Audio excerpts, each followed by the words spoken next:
Avui, a la Media Conversa, el nostre convidat és un jove d'aquí de Premià de Dalt. Jo el definiré com un jove emprenedor llançat que va prendre una decisió important i m'atreviria a dir fins i tot agosarada. Això va ser el desembre del 2020 en plena pandèmia. Parlarem d'això i molt més. Tenim amb nosaltres el Samuel Rodríguez. Què tal, Samu? Com estàs? Bon dia, què tal? Estic molt bé. Una cosa que volíem comentar. Bé, tu estàs graduat en turisme, d'acord? Però una de les teves grans passions és el bàsquet. Des de ben petitó vas començar jugant a bàsquet precisament on estem ara, en el pavelló poliesportiu. Quins records et porta? Molts, la veritat. O sigui, estar aquí, passant tot el que he passat, tot el que he viscut i tornar aquí després de tant de temps és molt bonic. Vaig començar quan tenia potser 8-9 anys. Vaig començar com a jugador, després com a entrenador. Vaig començar aquí a establir la meva carrera com a entrenador i tornar aquí després de tant de temps, tot el recorregut, és molt bonic. Has tingut una experiència impressionant, una mica el que deia jo. Quan he dit que eres llançat, que en plena pandèmia vas prendre una decisió. Això era quan estaves entrenant, crec que estaves a Vilassar de Mar, i va sortir una proposta que no sé si vas dubtar molt o no, en tot cas ens ho expliques, que era anar a entrenar, ser entrenador en una ciutat xinesa. Com va anar tot? Explica'ns. Bueno, com bé dius, estava a Vilassar de Mar entrenant, el meu company d'entrenador va estar a la Xina prèviament, ell ja coneixia aquell sector, ja coneixia aquell món, i em va oferir la possibilitat d'anar a la Xina. I jo estava a l'últim any de carrera, ja estava graduat, llavors vaig pensar, per què no? Soc jove, no tinc responsabilitats més enllà de les comuns en aquella edat, i soc aventurer, llavors cap endavant. Explica'ns aquesta experiència, una cultura totalment diferent, un idioma diferent, un menjar diferent, tot tan especial. Com te vas encaixar, com va anar? Bueno, al principi sempre és una mica complicat el tema d'adaptar a un lloc tan diferent. Sí que és veritat que ho feia molta il·lusió, amb moltes ganes, amb molta adrenalina de veure l'experiència. Al començament va ser complicat pel tema de l'idioma, pel tema del menjar, de la comunicació, les relacions, però mica en mica un ja agafa cap on ha d'anar, amb qui es relaciona, com es diuen les paraules bàsiques, llavors al final és només seguir cap endavant i tot fet. Més o menys per poder-te comunicar parlant en xinès, perquè a més hi ha moltes variants de xinès, m'imagino que ha de ser molt complicat.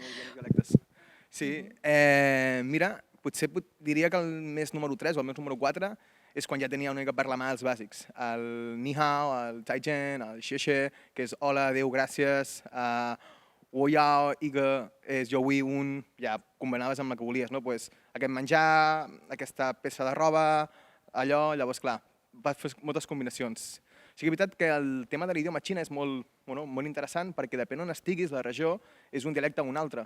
Potser la gent del sud no s'entén amb la gent del nord pel tema. Llavors, clar, depèn amb qui parlis i on parlis, t'entenen o no t'entenen.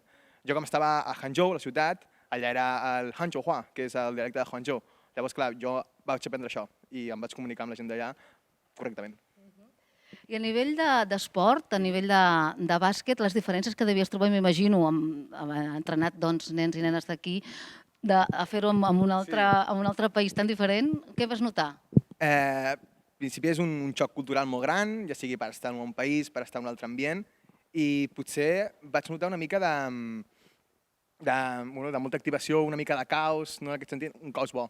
És a dir, jo arribava a un lloc diferent, porto aquí entrenant diferents anys aquí a Catalunya, amb una mica tot el mateix, estructura, competicions, número de jugadors, jugadores. Allà era diferent.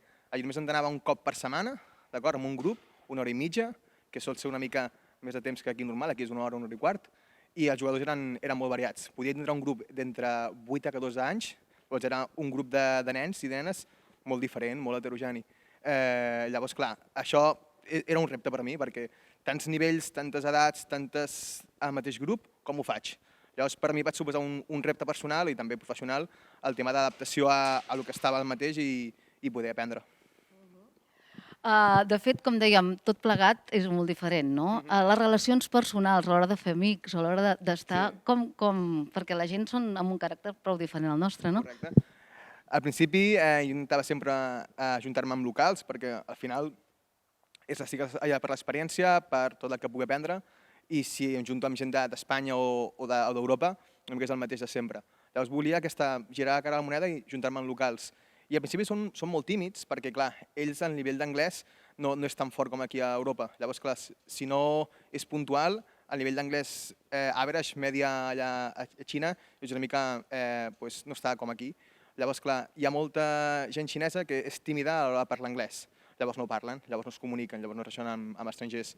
Però bueno, vaig trobar gent molt maca, em vaig relacionar amb molta gent de la meva edat, una mica més gran, més petita, i al final això em servia per mi per aprendre xinès, per forçar-me a sortir de zona de confort, per... Vull parlar amb aquesta persona, però no puc perquè el meu xinès no és bo i el seu anglès tampoc. Llavors jo intentaré fer el que pugui per avançar el meu xinès i poder comunicar amb aquella persona. Això va ser una mica, forçar-me a parlar xinès, bàsicament. Aquest any a la Xina ha estat realment una experiència molt positiva pel que ens estàs explicant. T'has plantejat de tornar-hi? Sí, m'he plantejat. Potser no com a entrenador o com a professional, potser en un futur, però ara mateix el que més em crida de Xina és l'idioma i el viatjar per allà. Perquè, com he dit abans, és molt diferent, regions del sud al nord, és o és. Llavors, depèn on vagis, pots veure gent diferent, paisatges diferents, comunicació diferent, fins i tot idioma diferent. Llavors, clar, per mi és molt interessant. I també com a estudiant de xinès, poder conèixer més a fons la cultura, les tradicions, una mica tot, és una mica el que em crida ara, potser en un futur. Hem dit que tu estàs graduat en turisme, és a dir, que això és el que tu et vols dedicar a la teva feina. El del bàsquet, en principi, és una afició, és el que dèiem, una passió que tu tens. Per una banda, tens intenció de seguir entrenant? Potser en un futur. Ara mateix vaig tornar fa poc, relativament poc, de la Xina, llavors ara la meva prioritat és establir la meva carrera professional al món del turisme. Potser en un futur, si puc compaginar-ho, m'encantaria poder entrenar, poder aplicar tot el que sé, vaig aprendre a la Xina aquí a Catalunya o on sigui, llavors potser en un futur.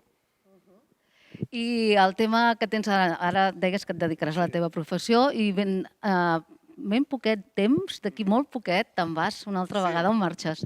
Me'n vaig a Budapest, a Hongria. Va sortir fa poc l'oportunitat, és per treballar al turisme, començar la meva carrera professional a l'estranger un altre cop.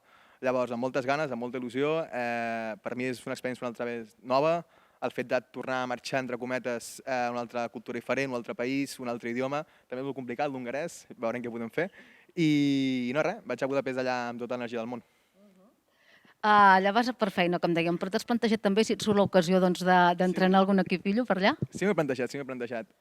Vaig a per feina, com bé dius, llavors la meva prioritat serà la feina, però si en algun moment surt, podem anar o fer alguna xerrada o fer alguna classe de bàsquet, per mi perfecte. I si ho puc fer en xinès també, a veure què tal. Tens moltes coses per fer encara, ets molt jove i pots fer-ne moltíssimes i bàsicament encarat amb el que dèiem, no? El tema del turisme, que és la professió a la que tu et vols dedicar, i a banda d'això doncs el bàsquet, intentar combinar les dues coses, no? Sí, intentar una mica...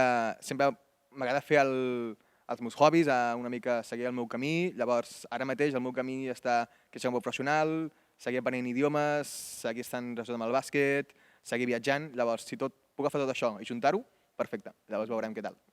De ben segur que sí, perquè de fet tu has estat gairebé sempre, tu ja vas començar quan estaves estudiant fent un Erasmus fora, per tant, una mica és el teu destí, no? O el que tu vols fer. Pot ser. Sí, vaig començar a Finlàndia, visquent, diguéssim, fora de casa, fa 3 anys, va ser una experiència molt bona, va ser un Erasmus, llavors va ser diferent a Xina, serà diferent a Budapest, però també va ser molt interessant, molt màgic, i no sé, veurem què tal el futur, veurem què depara. Sí que potser em definiria com més aventurer, com més viatger en aquest cas, però bueno, només m'agrada viatjar, conèixer cultures, conèixer persones de diferents llocs, llavors crec que és un hobby xulo. Ja ho dèiem, que ets una persona, doncs això, molt llançada, no? Que no et fa por res, jo crec, no? Perquè, de fet, quan comentàvem abans la teva experiència d'anar a la Xina, a part de que ja de per si és una cosa doncs, que ja impressiona una mica, no? A més, en plena pandèmia, per tant, no sé... Sí. Va ser un moment delicat el fet de plantejar-me anar o anar per tema de pandèmia. Sí que és veritat que jo anava a anar a Xina abans de la pandèmia, al febrer del 2020. Llavors, en aquell moment, just sortia la pandèmia a Xina. Llavors, va ser el timing perfecte per deixar-me fora del país. Llavors vaig pensar, segueixo endavant amb això, tiro mal del camí, què faig?